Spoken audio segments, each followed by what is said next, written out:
Hi, everyone. It's Lin Bouthillier from linbouthillier.com. I'm a certified trauma recovery coach, and I'd like to welcome you to another episode of my ongoing series entitled Monogamous at 13. This is special episode number 155. And the topic today is about spiritual and religious abuse. And this can be very triggering for people. The reason I mention that right out of the gate is because it has trigger warning on it. And I want all of my viewers to understand that I in no way want to trigger anyone, but it's entirely possible whenever we're speaking about our trauma and doing our trauma recovery work that we could be triggered, especially by certain topics. There has always been a lot of emotion and trauma associated with religion. It's just the way the world is. Millions upon millions of people have religious trauma. And I am not going to say that religion is a bad thing, but I will tell you that in the comments, when I did one other episode of my series about, and it was an early episode, and it was about religious abuse in my family, I got so much pushback. I had to delete so many of the comments because they were just absolutely hurtful to my viewing audience. I couldn't leave them there because the judgment was so intense. It was so severe that it felt to me unsafe to leave some of the comments in the comment section. Now, if I'm responsible for my own channel and the content of my own channel, and I feel that the comments are so harmful that I have to remove them. And it's never happened. Well, it might have happened with maybe two other topics that I've covered. But the other two topics were directly related to my personal history, but not necessarily an overarching, topic of religion and spirituality. But the reason I'm saying this is a trigger warning is because I want no harm to come to anyone from watching any of my videos or from doing their trauma work related to religion and spirituality. So most important thing that I can say is two things. It's highly important for you to take care of your system's needs before, during, and after watching this video. Please use your best self-care practices. And before you even watch the video, please bring yourself into a state of anchored and groundedness. It's the best way that you can take care of yourself. And recognizing if you're having feelings come up that are really uncomfortable, the best thing to do is shut the video up, go into your highest, best self-care, and do so for the remainder of the day. Take excellent care of yourself for the remainder of the day if you've been triggered. Okay? That's my best advice that I can give to any person who feels triggered. And so if you don't know what being triggered is, I have a video. It's called special episode number 57. It's in the list of videos for my channel, and it's entitled How to Prevent and Handle Triggers.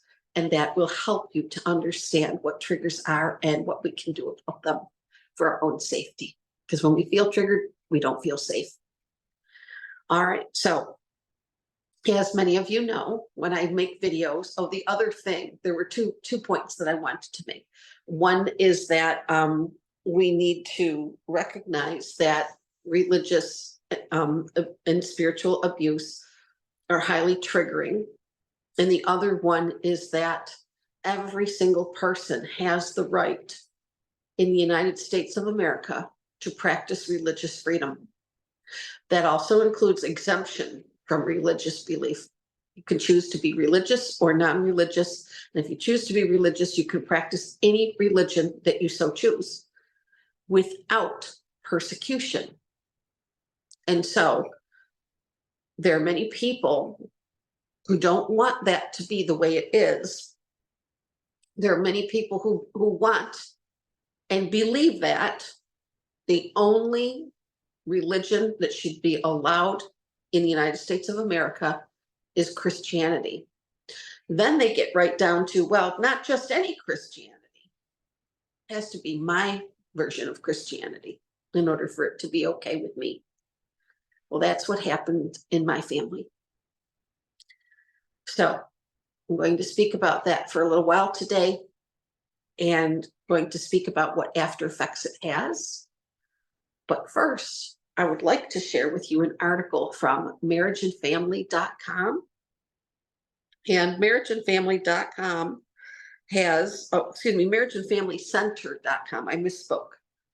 So marriageandfamilycenter.com has an article that I pulled up on my phone, and I'd like to share it with you. It's a rather short article, but I'll read it first. It says, how is spiritual abuse different from religious trauma? So one is abuse and one is trauma. Okay, spiritual abuse is an abuse, and religious trauma, obviously, is a form of trauma. So the question is, how is spiritual abuse different from religious trauma?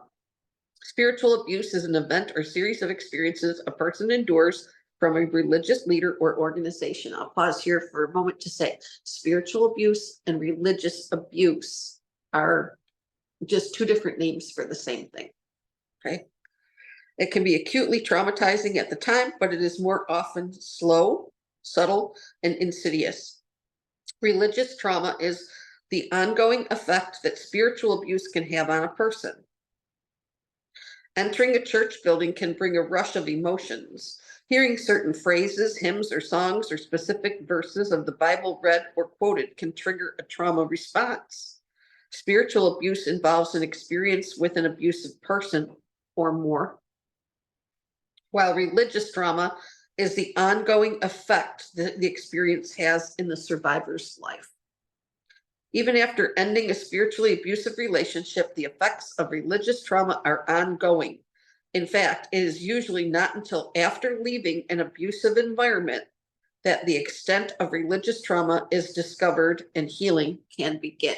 You have to have awareness of it, or as some trauma recovery coaches will say, it's kind of a cutesy expression, but you have to name it to tame it. Religious trauma can also be more general than spiritual abuse. Hearing a sermon on hell on the radio or YouTube may not be an experience of spiritual abuse, even if emotionally manipulative, but can be religiously traumatizing as the listener experiences fear and anxiety as a result. The ongoing debilitating effect of fear and anxiety is an indicator of religious trauma. Religious trauma can differ in severity depending on how a person experienced an abusive leader. Often this is what follows spiritually abusive leaders to continue in their positions of influence, because not everyone experienced the leader the same way. The leader's actions are dismissed or met with a slap on the wrist, while the victim is blamed or ignored.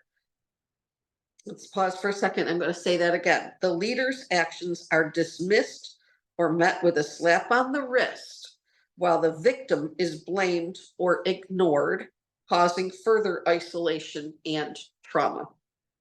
A survivor may question their self-worth, career path, relationships, finances, purpose, or other decisions in light of their past experience, even after they are no longer in an abusive environment.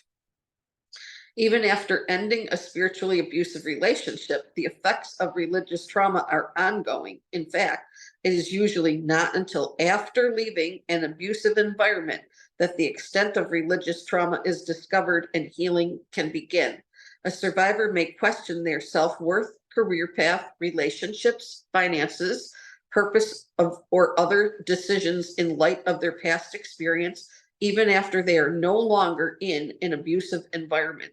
The effect is ongoing, and because the abuse was spiritual, it is pervasive across the survivor's mental, emotional, psychological, and spiritual well-being. I will interject here, as a certified trauma recovery coach, it also affects or can affect the individual's physical well-being or biological well-being. Okay, it can cause physical sickness. Coming to terms with spiritual abuse after leaving or being forced out of a faith community is often when survivors recognize what they experienced for what it was and can begin finding space for themselves to rebuild their identity and self-worth. Overcoming spiritual abuse by unraveling the effects of religious trauma will take time and may not be a linear process.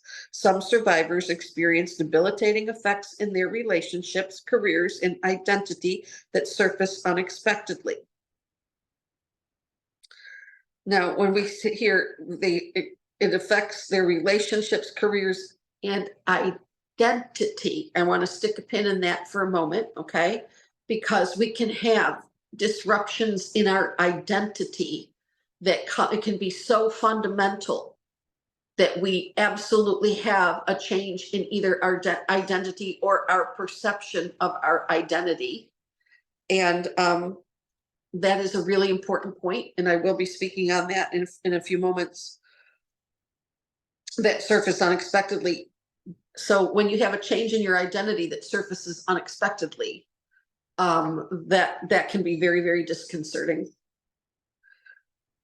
Others may never be able to join a faith community again. Many discover new ways of spiritual engagement. The common denominator is that recovering from trauma takes time and patience, especially when the trauma was subtle and surreal, with a psychological and spiritual impact difficult to pin down. So this is, again, from marriageandfamilycenter.com, and there is not a person, an individual person that I can, oh, excuse me, I'm sorry, yes, there is. It's by Conrad Hake, Client, General, Men, Spiritual Abuse, and Religious Trauma, Uncategorized Women, it says next to his name, but by Conrad Hake, H-A-K-E. So I'm going to leave it there for a moment. I have to take care of one thing and I'll be right back. So now that we have a brief understanding of the difference between religious or spiritual abuse and religious trauma, okay? One is the after effect of another, okay? So it's really important to understand the difference between the two, because the abuse is either going to be coinciding with trauma, or the trauma will be experienced after the abuse stops, and then a person will begin to have awareness. Now, if you're a person who has experienced the delayed response of recognizing that something happened to you, as a trauma coach, I can tell you that that is nothing to be ashamed of. It doesn't mean that you're faulty, malfunctioning, broken, anything that is wrong about you, or anything to be scared of. It's not uncommon at all for a trauma survivor to have experiences that are so painful that the mind cannot process it for quite some time after it either stops, or as it's ongoing for a long time, a person can then all of a sudden have awareness. Oh my goodness, this is happening to me. And then have the awareness, not only is it happening, but it's been happening to me for a long time. But our brain serves two functions: to keep us alive and to keep us safe. And our brain has some mechanisms that are safety mechanisms that are for our survival and to keep us safe. One of them is called dissociation. People who've experienced significant trauma have the brain is able to go into, or it's a psychological response to trauma. It's called dissociation. What that means is that we disconnect from ourselves, from our environment, from what's happening to us, from our surroundings, from other people, and from the world. And the brain does that. It's a defense mechanism. It's a safety mechanism. It's a self-protection mechanism. And I understand it a little bit better now, because when I named my series, I knew right away when I started a YouTube channel what I was going to call the series. And it was immediately named Monogamous at 13. I knew that. Why? Because it took me until I was 58 years old to recognize that I was monogamous at age 13 and staying in a long-term relationship that was anything but healthy for me wasn't so healthy for the other person either. But what I look at is how much awareness did I have while all that was happening of how abused I was and how traumatized I was? Not much.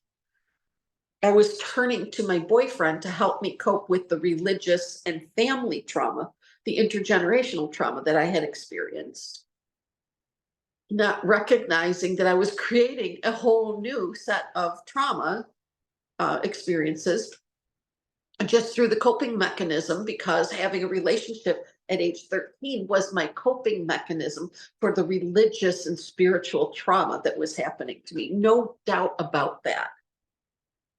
If you watch my early episodes, I had tremendous religious and spiritual trauma at a very young age. And then by age 12, was pleading with my parents, don't send me back to that place. Do not send me back to that place. And I'm going to point out right now to my viewers that I'm a person who went to a religious grade school, and I was not a person who experienced sexual abuse at that school with the staff of that school or with the clergy or any students in there. I did not experience sexual abuse at my religious school or at my church through the people who were fellow students there or clergy or what we call lay teachers. None of that happened there. But I did have significant sexual abuse happening at the very same school, right across the street from the church, on Tuesday nights when I went to religious education, because my boyfriend was there waiting around a corner from me, beckoning me like this. Come here. I didn't know he was going to be there. And I was like, it was almost like there was a magnet on my belly, and I was just drawn to him. Because at that time, being with him was my survival mechanism. And this can happen to us at any age when we're being traumatized. We can see something that is extremely dangerous and perilous for us as the answer, the way to get out of, or soothing balm, BALM, balm for the pain that we're in, and we're doing anything we can to alleviate the pain that we're in, or trying to change our environment and our experiences so that what hurts so bad can be shut off for a little while, whether we have conscious awareness of it or it's a little bit subconscious or deeply subconscious. Kind of off in the weeds right now. I apologize for that.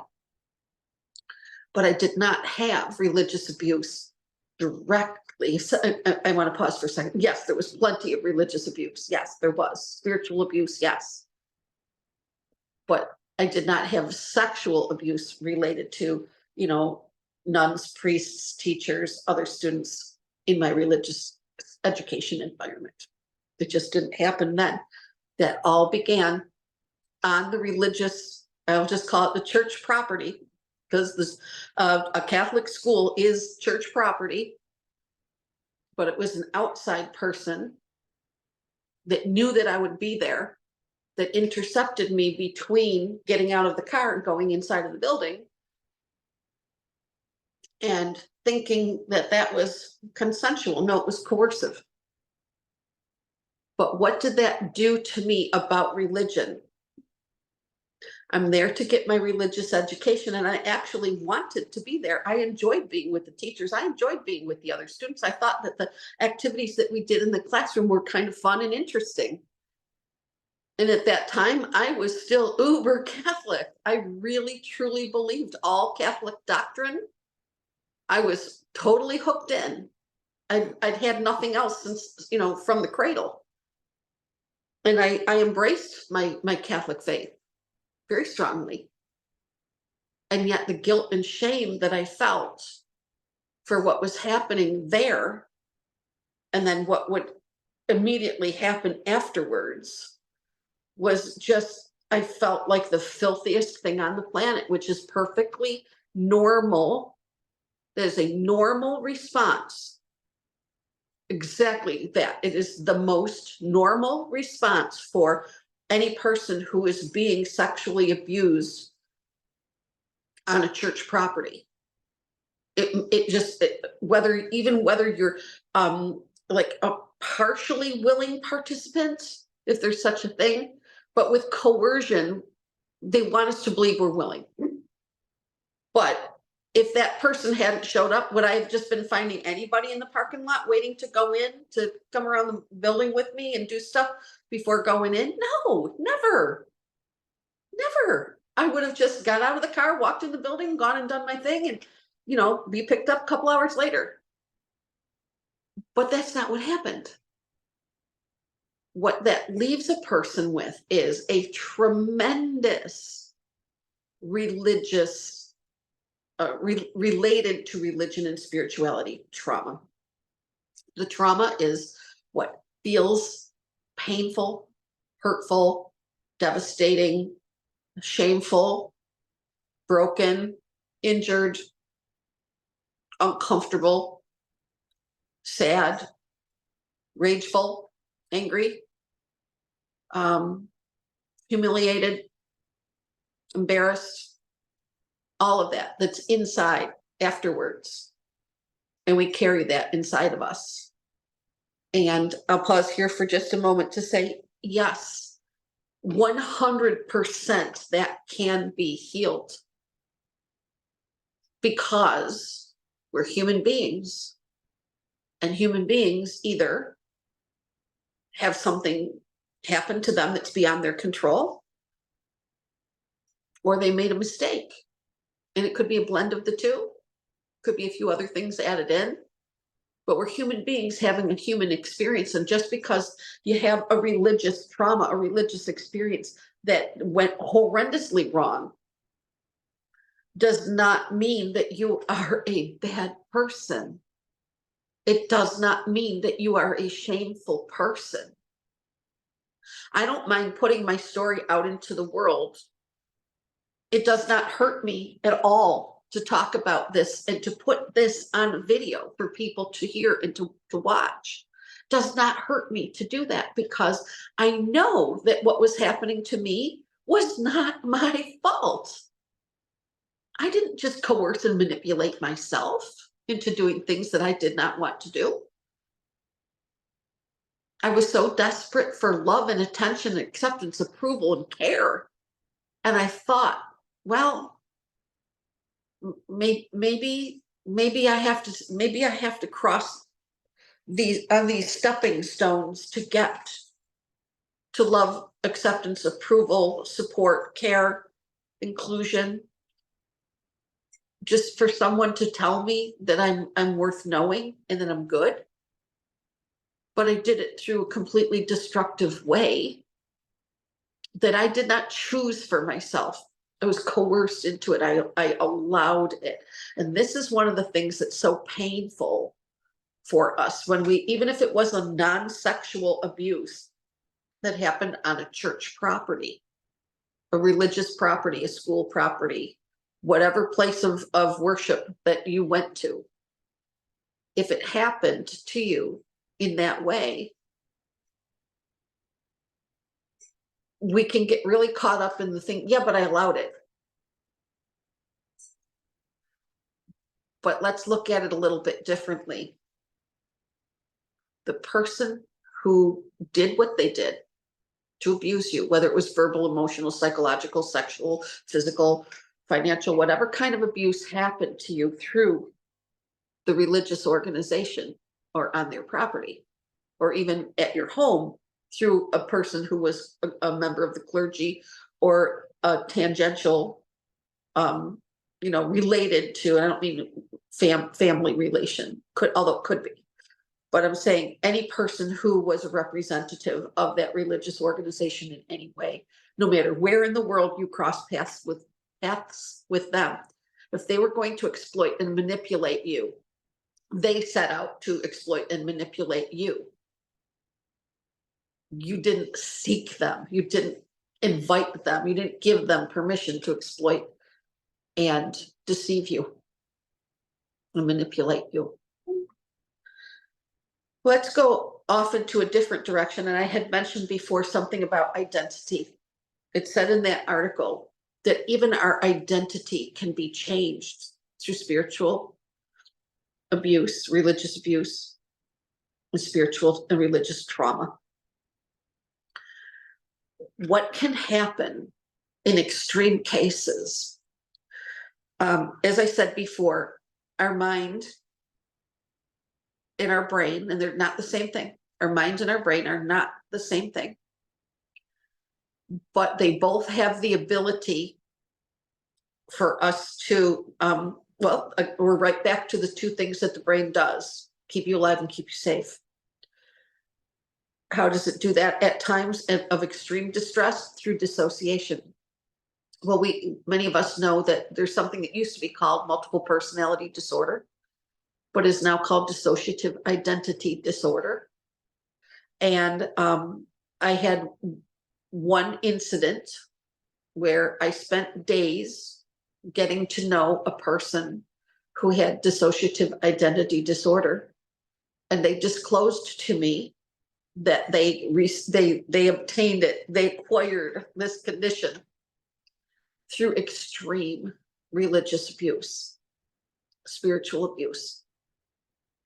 And they refused to say what religious organization, but they did go so far as to say it's a religious organization that is in every major city and many towns all across the United States.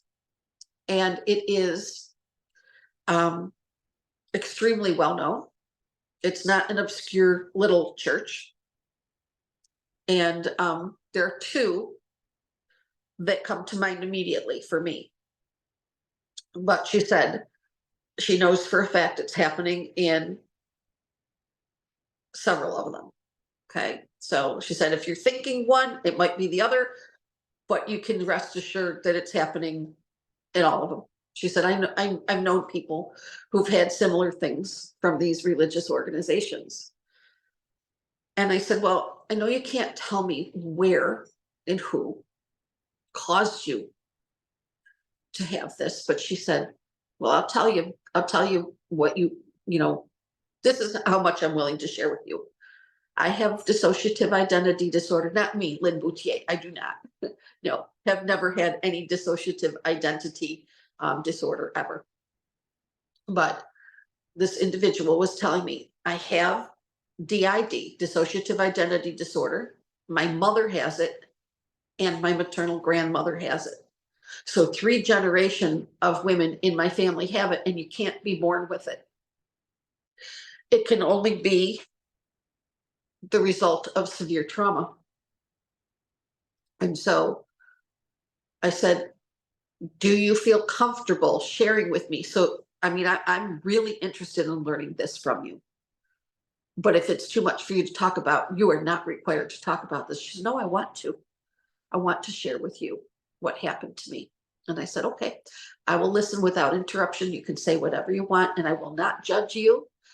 Please know that the only thing, this was not a client. This is years before I was ever a certified trauma recovery coach. Just want to be extremely clear about that. I am not disclosing anything about any client. This was a person that I met. So what she told me was,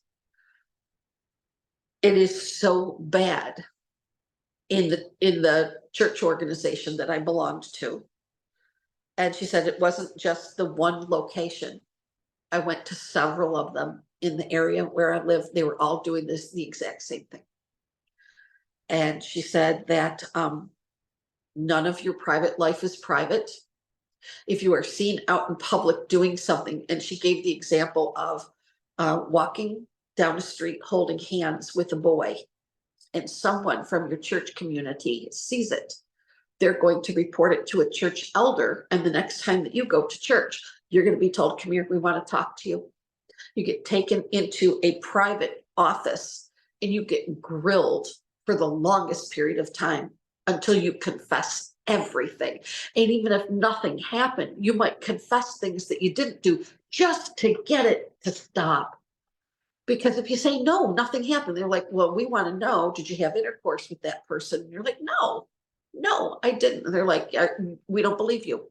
We want to hear it. We want you to tell us what happened, where it happened, who was present. We need to know all of it, because we're the people who are representatives of God, and we need to let you know what your punishment is going to be. And we can't punish you accurately unless you share this with us accurately. So we need the whole story, the whole information now. Well, this person told me that on multiple occasions, they confessed to things that they didn't even do just to get the harassment and the abuse, the verbal, emotional, psychological badgering, just hammering away at you, trying to get information out of you for something that was entirely none of their business. And it is none of their business. If you're a minor child, it's between you and your primary caregiver what's going on with you. And in some cases, even that's inappropriate if that person is highly abusive. But anyways, the punishment that this person had to endure was that you're not allowed inside the what we would call the sanctuary of the church. And in many churches, I belonged to a Lutheran church for years, and I had never heard the word narthex before. It's Narthex. But in a Lutheran church, the narthex is when you come in the main door, and there's an expansive space, and it's got, wall hangings and a few tables and some chairs and some baskets underneath the table. And it's where, the religious pamphlets and things like that, church bulletins and stuff are set. And it's where the pastor greets people sometimes on the way in and on the way out. And it's like a staging area for when people are getting married. And, it's where when everybody's seated, bride comes in through that area. All of these different things are, the narthex is used for lots of different purposes based on the amount of space that's there. But in this person's church, there was the narthex space, and there was the sanctuary, and the punishment for having walked down the street holding hands with a boy. I don't know, I would say, I think she was saying somewhere around age maybe 15, 16 years old. But she had to sit in the narthex and couldn't come into the sanctuary. She was forbidden. She was considered unclean and unworthy to come inside of the narthex. Inside the sanctuary, where the good people, the people who were worthy to be there, were sitting for church services. And church services were 3 times a week. There was not just Sunday church service. There was Sunday morning church service, Sunday evening church service, and one on Wednesday. And so when this person was sitting in the narthex area, there might be a couple other people sitting in there, but you're not allowed to talk to each other. No one is allowed to look directly at you or speak to you in that church when you're being punished. You're being made a public example for everybody, and you have to sit out there, and everybody knows you got caught doing something, and you had the time in the conference room where they told you what your punishment is, and now you got to sit out there, and you have to be shunned by your community, by your church community. And then this individual told me what happens if you do a second offense. If somebody sees you chatting with somebody comes over and says, I just wanted to see you for just a second. How are you holding up? How are you doing? If they catch you doing that, you're going to not be sitting in the narthex anymore for the duration of what? It might be 6 weeks, might be a month, depending on what they decided. But this shocked me. as if the first part wasn't shocking already enough. But what they did next was said, now you have to sit inside the ladies' room. There's going to be a chair inside the ladies' room. And when you're still required to attend church, the 3 days a week that we have church services, you are required to be here. But now the only place that you're worthy to sit is near the toilet. It's the only place where your presence is allowed, because you're so foul and you're so unworthy to be here in the first place, that we put you in with the toilet now, because that's the only place you're worthy of being. This person explained to me the level of horrendous sexual abuse from the clergy and other congregation members that were male, and some were female, at her church. And that the same thing had happened to her mother, and the same thing had happened to her grandma. I believed every single word that this person told me. But there were times when she was speaking to me that we couldn't chat for a little while, because she had switched to a 3-year-old little girl and was playing with her toys. This happened. I witnessed it. And before our dialogue started, she had told me, I just want to tell you that I might switch during our conversation. I might not, I mean, I can't control it, but I might go away, and a different part of me might be here for a while. And sometimes it's a child. And I said, I have already met your 3-year-old self. And it's okay with me. I understand. I truly do. And I don't judge you for it. This wasn't your fault. And the only thing I can describe to you is the wash of relief that came over her whole physicality when she didn't have to explain it. She said, you know about this? And I said, yes, I have known about this for years. I've studied this for years because I find it incredibly fascinating and interesting. But now I understand that you weren't born this way. This happened to you from trauma. Nobody comes into the world this way.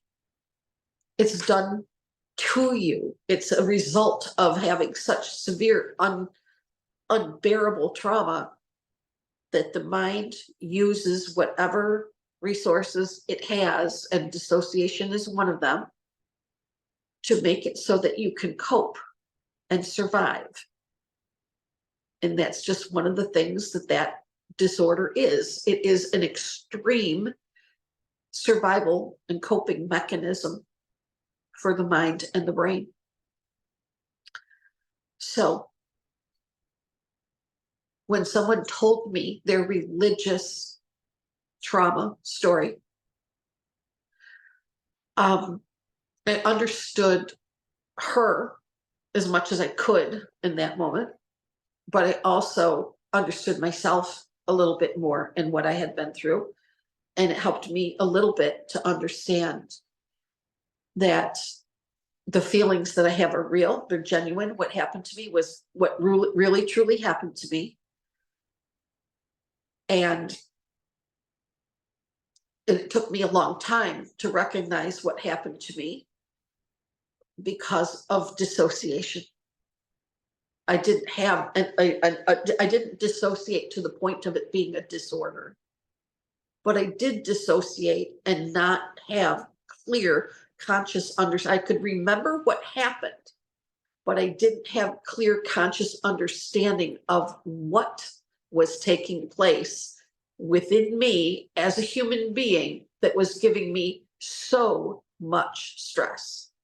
It was giving me so many feelings of inadequacy and worthlessness and shame, humiliation, being injured, because I felt like I had been stolen from.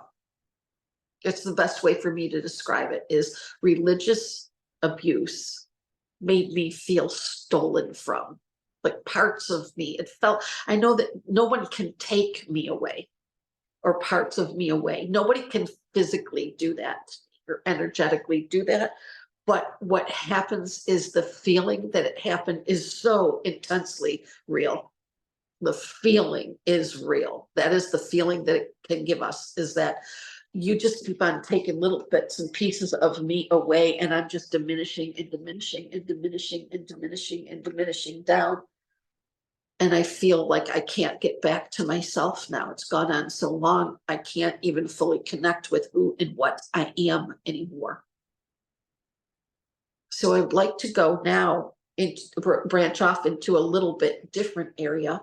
And by the way, my friend who had that dissociative identity disorder was getting the best help for it that's available in our area. And I have lost touch with her. I did not keep in contact with her, but I thanked her and told her, you've given me an incredible, incredible wealth of knowledge, because I never had the experience to be in the presence of a person who had this disorder. And I'm not glad in any way that you have it. But what I am very appreciative of is how generous you were with me to share your experiences with me, and that you trusted me enough. You felt that I was a safe enough person that you could sit and talk with me for a couple hours about what has gone on in your life. And you took a big chance doing that, because I could have said, I don't believe you. I could have said, well, it's your fault. I could have said that, well, it really wasn't that bad, and I think you overreacted, or things like that. She knew that she was taking a big chance speaking to me, because she could have gotten injured. And I'm sure, she explained to me she'd been injured that way many, many, many times. And she referred to it as the giant secret that nobody knows. Giant secret that nobody knows that goes on at certain religious organizations. And meanwhile, they're expanding and expanding and expanding, because they force you to tithe. You cannot come here to this, organization. You cannot come here unless you tithe a certain percent of your income to the church. So they're buying more property, building more churches, having more access to your kids. And your kids aren't even allowed to socialize in a healthy way with other kids from their school. They get enough control that your kids can only socialize through their organization. And some of them have built buildings where you drop your kids off and they go inside. It's Friday night and they're there for hours, and the youth leaders are there, and the youth pastors might be there, and your kids are being influenced further into that organization, so that they will raise up their children when they get married to somebody, obviously from the same religious organization. And then they will produce more children that help that church grow. And it will just continue, and the abuse cycle will continue and continue and continue and continue. Now let's go back to what I spoke about at the beginning, which is we have freedom of religion in the United States of America. It is a constitutional right to have freedom of religion in America. What does that mean? Well, there are people, and we know in this election cycle, it's been a huge hot button issue, that there are people who want this to be a Christian nation. There were people here on the soil of North America for thousands of years, possibly tens of thousands of years, might have even been hundreds of thousands of years. I don't know. I'm not a anthropologist or historian in any way. But there were people here who were not Christian. And when the Christians arrived from Europe, they were forced to make a choice: either become Christian, give up your land, or die. And some of them weren't given the choice. They were just killed. This happened in Canada. And there's still people who are trying to get reparations for the people who had that done to them. The Indigenous peoples in Canada, particularly Western Canada, are still having a big, huge struggle with that issue because of stolen land, stolen children. This creates what Eckhart Tolle refers to as a pain body within a population. Anytime something happens to a population of people, it affects them generationally for generations to come. Okay. Another person who speaks quite openly about that is Gabor Mate, MD. He is a Hungarian-born Canadian medical doctor, and he speaks about the addiction problem in Vancouver, where he was a person who was instituting a program for the safety of drug addicted people.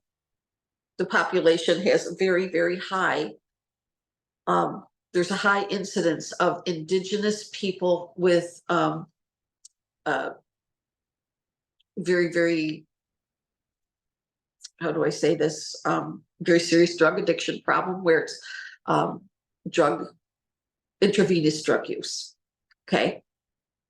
So, heroin use and things like that. It is directly related to, and he explains this in his on stage discussions that you can watch on YouTube. I believe it's when his book, The Myth of Normal, came out. I have that book. I'm very proud to say The Myth of Normal is on my bookshelf, and it's part of my fall and winter reading for this year. But I also have another book by Gabor Mate, MD, and it's called In the Realm of Hungry Ghosts. And that is his book about addiction. And he does explain all of that, his role in addiction programs in Canada and how they came to be. And again, part of this winter's reading for this person. But I have listened to Gabor Mate MD speak multiple times. And he has understood that the role of intergenerational trauma in addiction is a massive, massive factor. So when we look at people who've had long-term religious abuse in their families, people who have generation after generation after generation of people who are expected, you're born into this and you are expected to remain in it. There was a person who happened to be related to me. It was my husband's mother. And one of the things that she said to me numerous times was, religion is an accident of birth. You're just going to be raised in whatever religion you were born into. And if you ever have the strength to break away from it, you're likely going to lose your entire family.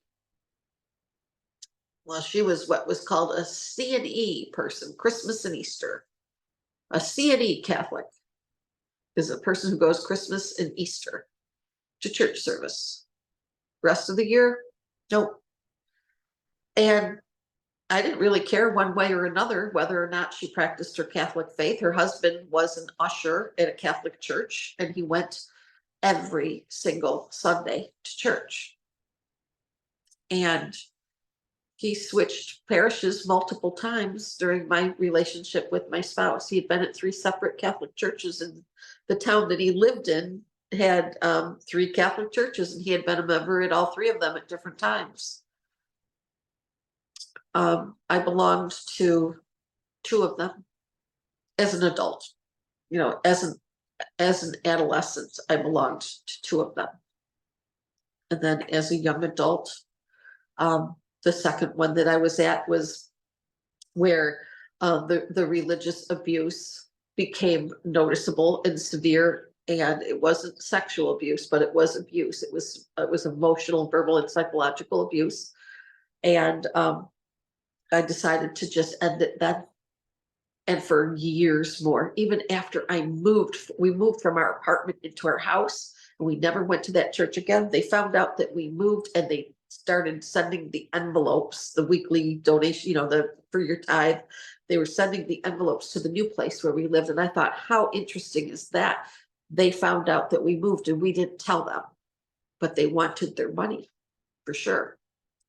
So the most important thing that I can tell you in this video is that a human being has the right to feel what they feel about their religious experiences.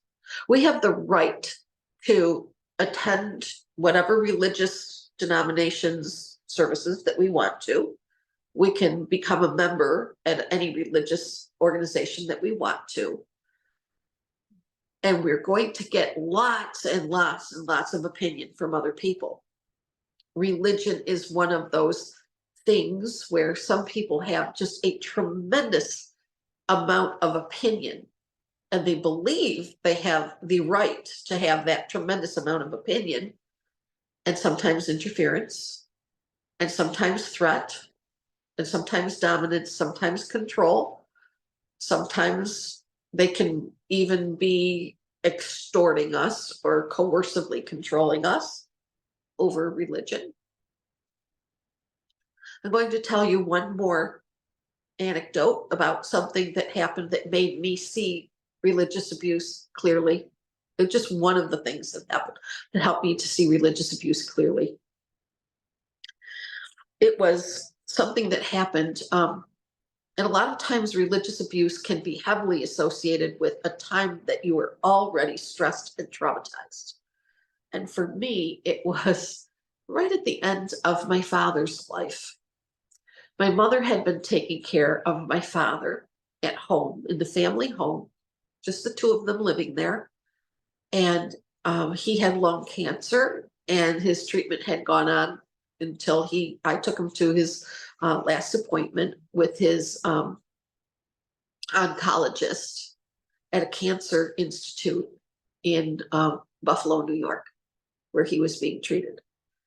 And the doctor who was treating him was phenomenal. They had just a fantastic team of doctors that were working with my dad on his case. And he said, I don't want to do treatment anymore.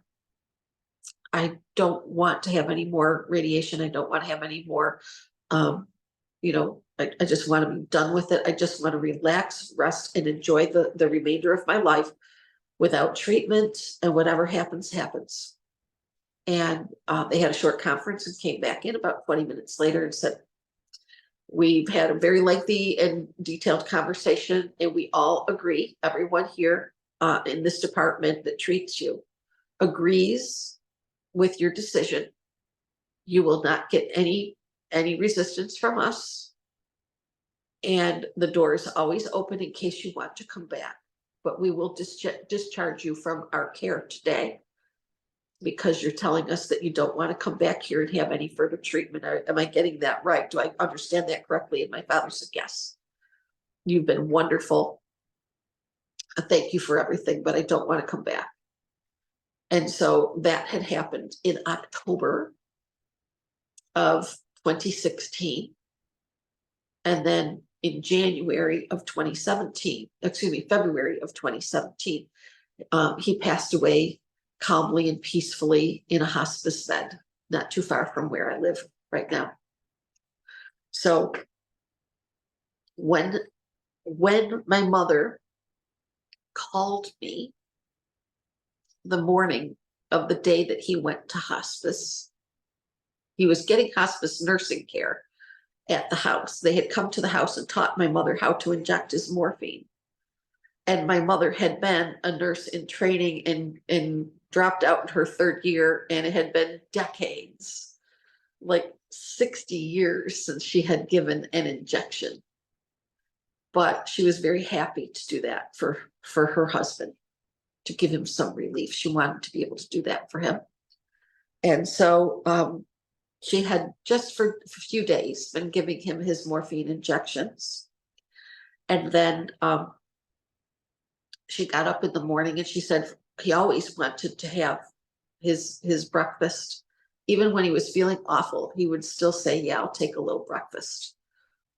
But she came downstairs in the morning and she was preparing his breakfast because she knew it wasn't going to be the same thing he always ate. And when she went to wake him up, he couldn't wake up. He wasn't deceased, but he couldn't wake up. And so she went back in the kitchen, did a couple things, and then went back over to him. He had not had a recent dose of morphine. This was first thing in the morning. And she had not even spoken to him yet. And she would never inject him with morphine without speaking to him and asking him his pain level. So she went to nudge him awake, and he wouldn't wake up. And then she started shaking him a little bit, and he wouldn't wake up. That's when she panicked and called me, said, can you come over right away? So I went to the house and I couldn't rouse him either. And she said, well, I think we should call 911 and have him taken to the hospital because I can't move him. I can't get him out of here. Well, I had never dealt with home hospice care before. And I worked in an emergency room and I still had no idea. I'm a little bit embarrassed to tell you. I didn't know that you can't send a hospice patient by ambulance to an emergency room. At least where I live, nope, it's a no-go. No. When the people who were volunteers showed up at our house in the ambulance, they came in and they said, this appears to be a hospice bed. Is that right? And we said, yeah.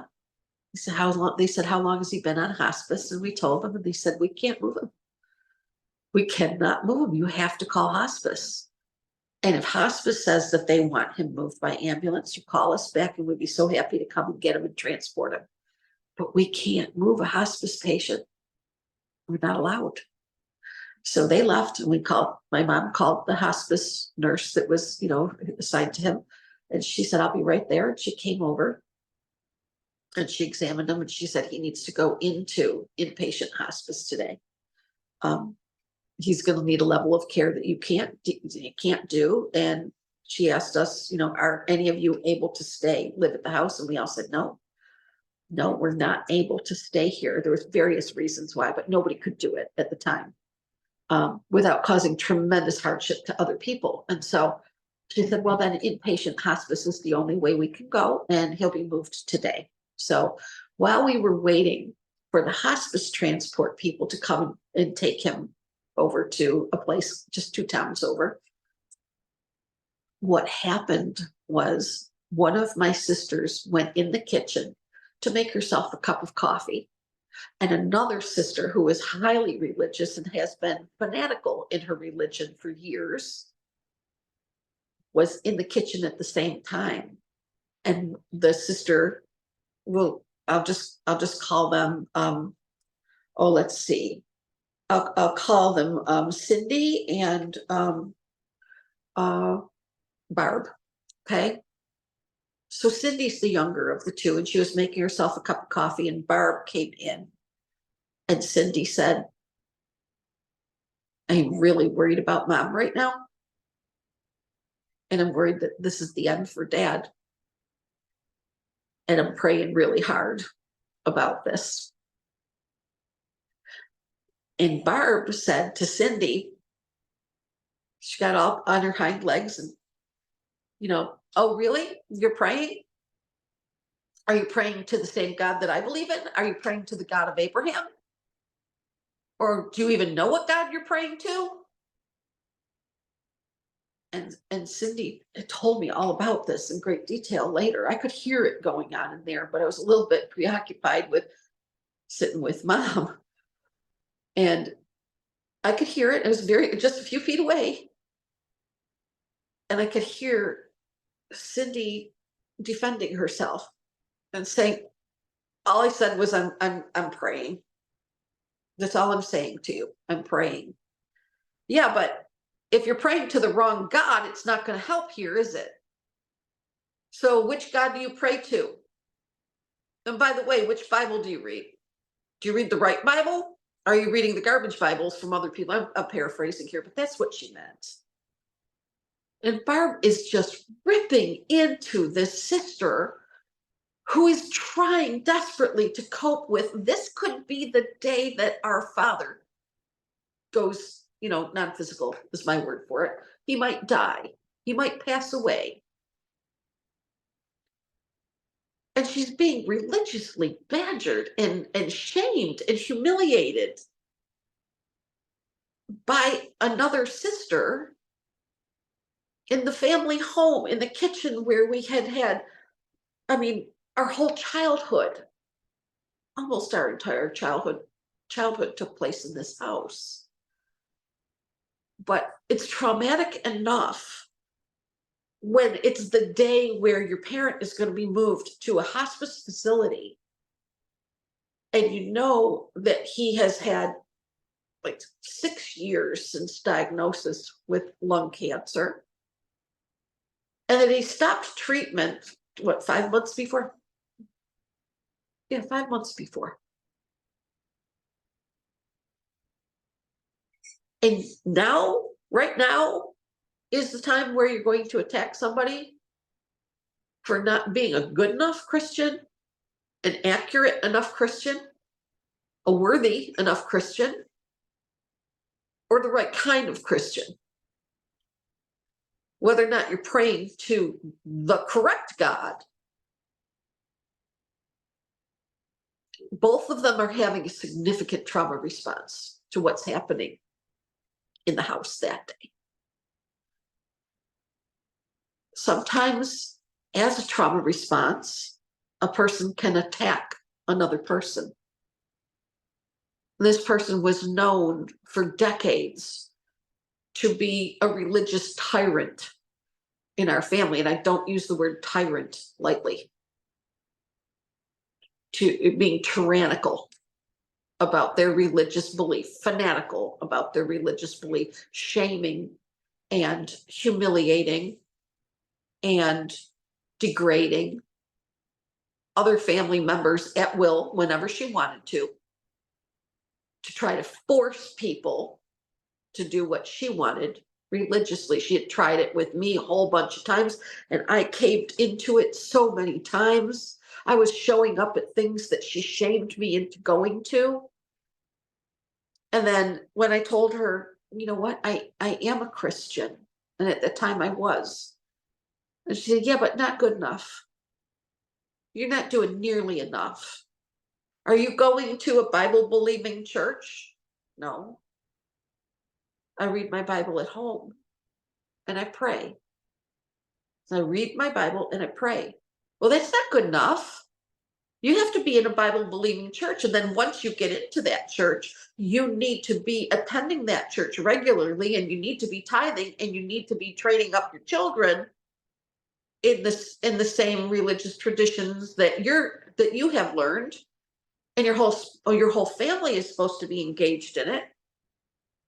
You can't really have you being religious and your spouse being irreligious. You can't have that. You have to bring him in too. Oh, and by the way, the only church you can go to is the sister church of my church is almost 50 miles away from your house. But what we're going to have you doing is you're going to go to the sister church of my church, which is only one town over from you. And won't that be wonderful that I'll have a window into everything you're doing at church, because we have people who have boots on the ground in that church, and they have people with boots on the ground in our church. And then we share information all the time about everybody. And that way I'll be able to see you from a distance, and I'll be able to control you. I'll get reports about you and how you're coming along in your religion, in your Christianity. And that just felt way too controlling and creepy for me. And I said, no, thank you. I will not be joining your sister church. And I said, I've had terrible experiences and traumatizing experiences in churches and around church. And I'm not participating anymore. And I'll never do it again unless I do. But if I just decide to do it, it'll be my decision, not your decision. Oh my goodness. If someone is truly religiously narcissistic, they will tear you apart for making a boundary that is protective of yourself. They will not tolerate it. Richard Grannon, who is an expert, a world-renowned expert, you can find him on YouTube, and he is the creator of a Spartan coaching. It's a life coaching program. And if you look up Richard Grannon and watch some of his videos on YouTube, he has this phenomenal explanation of the smiling no test for narcissists. And what that means is when you're in the presence of a narcissistic person, and I mean a highly narcissistic person, and they want you to do something and they're telling you what you're going to do, and you just smile and you say no. And then just sit back and watch what happens. Richard Grannon says they will lose their you know what at you, because how dare you just calmly smile and say no. No, I won't be doing that. But thank you for recommending it. They cannot handle that. So some of us who have said no to a religious narcissist have been bombarded with phone calls, letters, emails, just, little cards written and sent in the mail, having Bible tracts sent to you in the mail. I might have said it already, but books, books being sent to you, that one has happened as well. Experienced that as well. The bombardment of the material so that you will feel ashamed and guilty if you don't partake of their religion. If you're any religion on the planet and you can't understand that religion is a personal choice, and you do not have the right to stomp on the rights of other human beings, and you force people, or you attempt to force people, adults, what they do with their children, we can't. It's heartbreaking in some cases, the religious cults that people are raising their children in as the parents, unless they're physically harming the child. Most of it goes pretty much unfettered, uninterrupted. But adult human beings do not have to tolerate it. And I will get pushback for making this video. I will be told, just like in previous videos, or the previous video that I made, that I am absolutely wrong, and that every single person in the world is required to believe on the Lord Jesus Christ. And I will say to the person who tells me that in the comments, if it happens, no, they don't. They are free. In our country, in the United States of America, we have religious freedom, and we are free to worship or not worship any deity, to be a member of a religion or not a member of a religious organization, according to our own desires, and that we cannot be prosecuted or persecuted by others for making our autonomous choice to practice or not practice any religion we so choose. The people who try to force other people to stay within the confines of a certain religion, religious practice, religious belief, religious denomination, people who try to force it are being abusers. No matter how much they hate hearing that, it doesn't change the fact that it's true.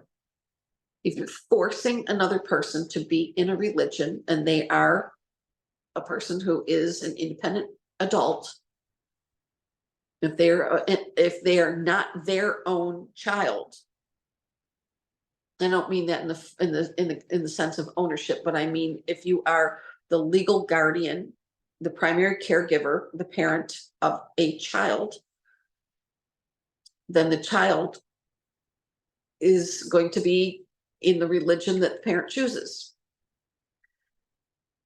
That does not apply to other adults, even their own adult children. We have religious freedom in the United States of America. And anybody who is using spirituality and religion as a tool, as a form of, as a vehicle with which to abuse you, it is not okay. And you have the right to make boundaries, and you have the right to make a clear choice and to walk away. You have the right to do that. They will tell you that you don't, and that you're going to go to hell.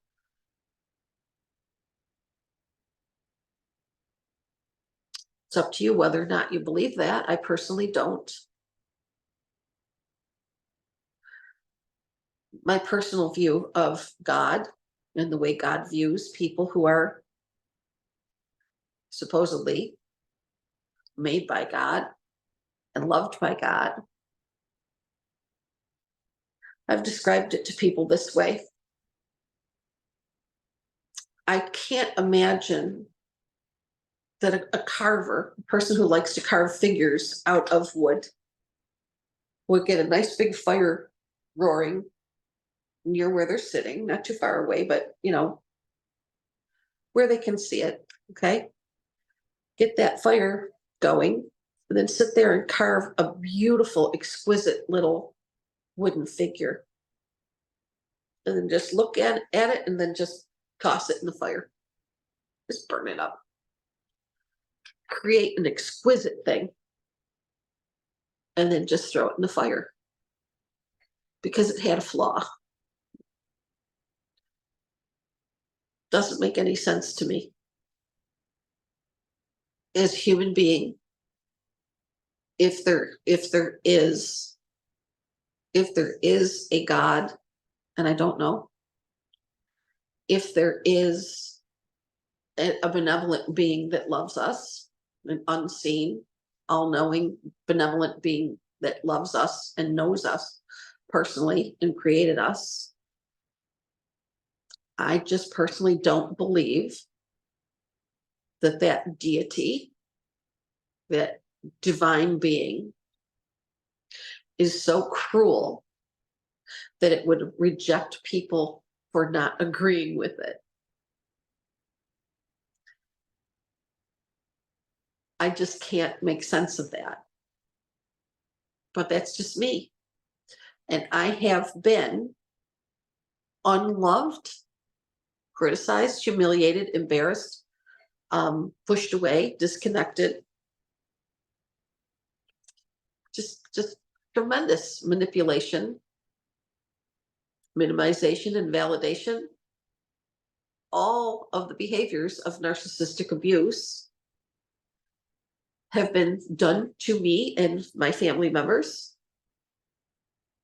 because of believing wrong.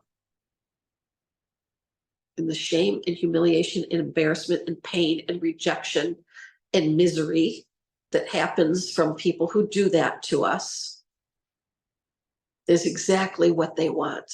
That is their tool of control, to make you feel so unloved, embarrassed, ashamed, humiliated, faulty, broken, malfunctioning, and terrible. And it's me and God over here. And we feel so sorry for you that you're making these horrible choices in your life. And we're trying desperately to save you. And you're just so awful and nobody can do much about it unless you do as I say. It's quite a tool of control. And what does it lead to? Pain, sorrow, rejection, humiliation, disconnection, an injury that is extremely painful inside of a trauma survivor. How do we heal this? Boundaries. Making our boundaries, clear boundaries. Write them out on a piece of paper.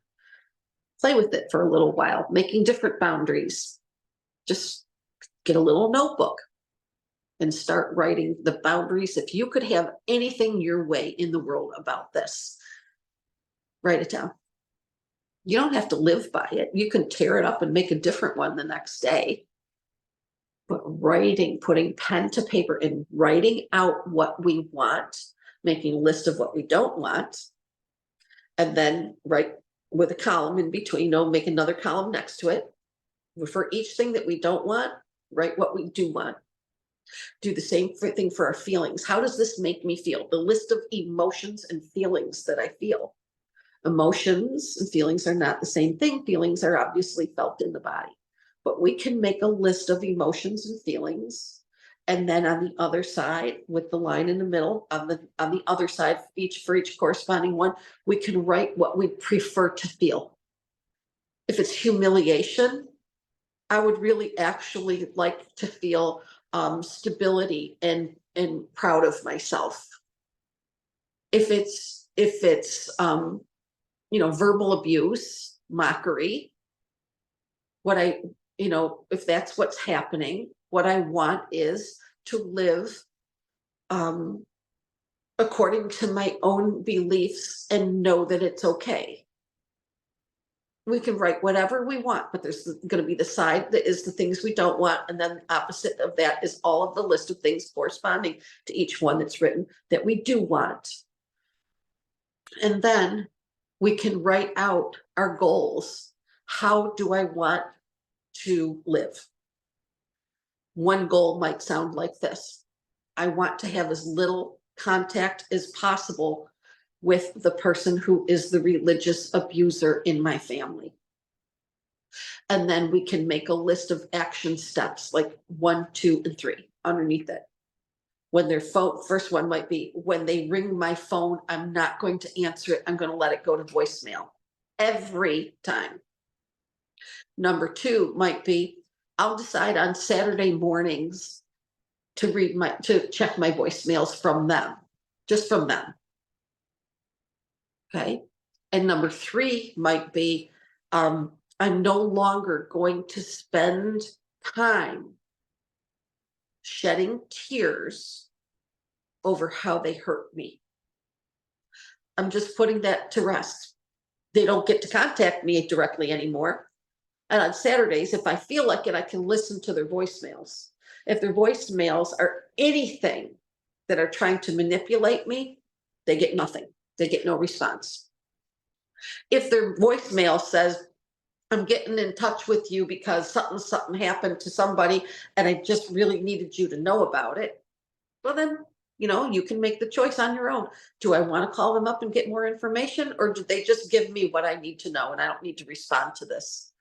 If one of their grandkids, fell and hit their head and had to go for a CAT scan, but everything's fine or whatever, might want to just leave it at that. But we have autonomy. We have autonomy. We can pick and choose and sort and decide what we're going to respond to with a person who religiously abuses us. Because the whole reason that they do it is same as any other abuse. It's for 2 reasons. They do it because they feel entitled to and because they want to. For what purpose? For the purpose of power and control over you. If you do something that they don't like, they might begin to sabotage it. When I said that I was, that I am now a mental health practitioner, I got laughed at. She laughed right out loud and said, "Oh my God, I can't believe you fell for that garbage." What garbage? Anything that has to do with psychiatry and psychology. It's all garbage. There's a state of sin and there's a state of grace. There's no need for your career. You wasted your money, and anybody who would pay to see you is ridiculous, because there's only a state of sin and a state of grace. And my feeling on that is, no, you actually believe that there's only a state of sin and a state of grace. You just believe that, but that has nothing to do with me. And my career is valid. It means the world to me. And I don't check in with you to get validated. I validate myself.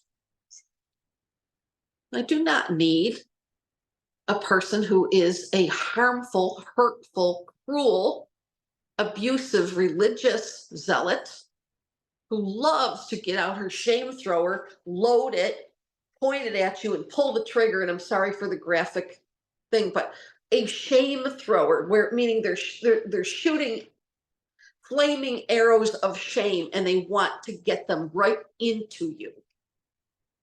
I control how you feel, and I'm using my shame thrower. Here it comes. Now I want you to feel shame. Why? Because when you feel shame, you'll do as I say. It's all about power and control. We can heal it. As soon as we understand that it's about power and control, a huge part of it's already taken care of, isn't it? We are supposed to be loving our life. We are supposed to be enjoying being who and what we are. We are supposed to be living a shame-free life. We all have healthy shame. Healthy shame, we all need that. It's what the inner guardrails are that keep us from doing harm to others, to the environment, and to ourselves. But outside of that, no, nobody has the right to dump loads of shame or point their shame thrower at you and just force you to feel shame because they wanted it. Why? Because they get supply from it. Makes them feel powerful. They do it because they have a belief that they are entitled to do it and they want to do it. The goal is make you feel rotten about yourself so they can feel empowered. It's been a really good discussion.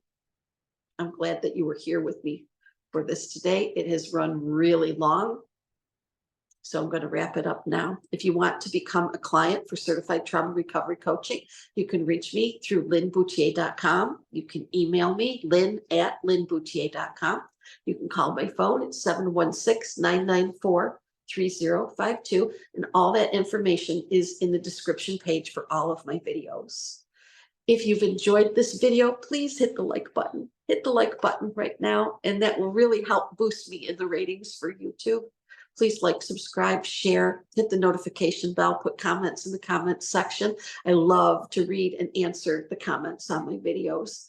It really helps me to establish that this is a support community for people who are trauma and abuse survivors. And that includes the topic for today, which is religious and spiritual abuse.